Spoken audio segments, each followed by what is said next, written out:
Situata hidrologjike në territorin e Bashkisë Shkodër paraqitet e çndrueshme dhe nën monitorim të vazhdueshëm nga strukturat përgjegjëse. Sipas të dhënave zyrtare, nivelet e ujit janë në kotat kritike dhe nuk ka banesa me prezencë uji në brendësitë të tyre.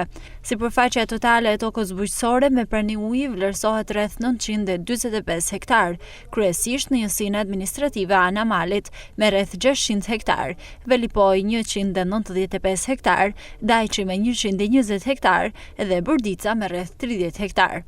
Prania e ujit është e kufizuar në sipërfaqe të hapura bujqësore.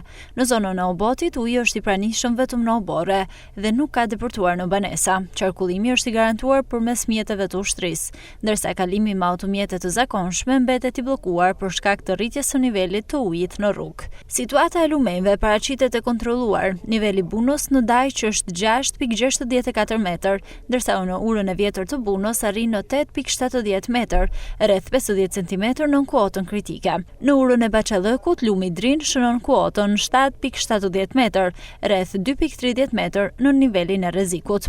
Hidrovoret po punojnë me kapacitet të plot dhe pa ndërprerje, duke mbajtur nivelin e ujit në kuota të sigurta. Furnizimi me energji elektrike është normal dhe argjinaturat, kanalet kulluese si dhe shkarkuesat e digës së rezervuarit të Shkodrës nuk paraqesin problematika apo rrezik për përmbytje. Autoritetet konfirmojnë se monitorimi në terren vijon pa ndërprerje dhe situata mbetet nën kontroll.